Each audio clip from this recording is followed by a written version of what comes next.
Which will you choose? Pat Nowden.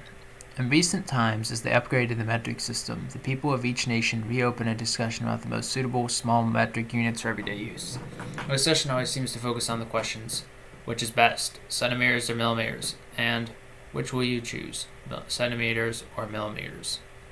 Only occasionally does this discussion expand to include all of the small metric prefixes, centi, deci, hecto, and deca, thereby extending the discussion to centigrams, centiliters, centiseconds, and all their deca, deci, and hecto equivalents. This debate, which Australia had when it upgraded to the metric system, is currently emerging in the UK and the USA as those nations make their inevitable progress toward complete metrication. And generally the same arguments, those for and against centimeters or millimeters, are used repeatedly in each nation. Over several years, I have collected many examples of the arguments both for and against centimeters and for and against millimeters. There are lots of them, so I have decided to break this article into 3 parts. Following this introductory page, there is a summary of the main arguments for the use of centimeters or millimeters. After this, I share the main lines of argument that I have collected. This is a long part, 46 pages.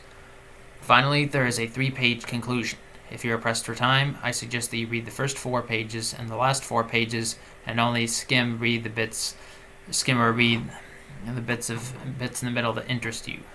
These main lines of argument are arranged in the form of a discussion under a series of headings: summary of arguments, general remarks, building textiles, ease of use, learning, medical, education, mindset, official position, conclusion.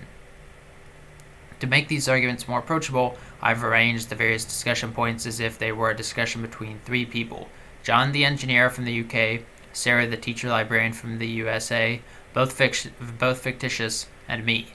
John the engineer and Sarah the teacher librarian are actually composite characters who are made up of the many people who wrote to me expressing their support for or opposition to either the centimeter or the millimeter. I really thank you for your email. I really appreciate the support that I have received and the opportunity it has given me to reconsider the issues involved as I responded to the many points that contributors made. The format that I use here, interspersing my remarks within the context of the original emails, was chosen to make sure that I reacted to them all fairly and reasonably. Many of these shared their ideas through the United States Metric Association discussion list that you can find at hilger.colostate.edu/hilger/listserv.htm. Imagine John the engineer is a scientifically trained engineer who also has a home workshop where he designs and makes household items such as furniture and wooden toys, as well as doing general home repairs and renovations. Sarah, the teacher librarian, works in a school as a librarian after having spent some years as a classroom teacher in several countries. She likes to cycle, to sew, and to cook, and she uses recipes from the countries that she has visited. I have used the Australian, French, and UK spelling of meter and liter to avoid hassles with my spell checker. Summary of centimeter versus millimeter arguments. Arguments for centimeters. Generally, professionally trained people provided the arguments for centimeters. Those were mathematicians, medical practitioners, and teachers are good examples. These people are often quite proud of their numeracy. Their arguments include: the centimeter is widely used. The numbers are smaller with centimeters. People can handle multiples of 10 and 100 better than they can handle multiples of 1,000. The centimeter is more natural. The natural conversion is kilometers for miles, meters for yards and feet, centimeters for inches, and millimeters for fractions of inches. The millimeter is too small, too accurate, and too precise. Complete use of the SI would include both millimeters and centimeters and decimeters and hectometers. Children should be taught the full metric system and not just a part of it. Let market forces decide which units will be used in each type of human activity. My ruler is marked in centimeters, not millimeters. Because it takes a lot longer to train people to use the metric system using centimeters, people learn it more thoroughly. Arguments for millimeters. Practical people usually provide the arguments for millimeters. Builders, engineers, and many trades people are good examples. Often the people who prefer millimeters either have low numeracy skills or they regularly work with people who have low numeracy skills.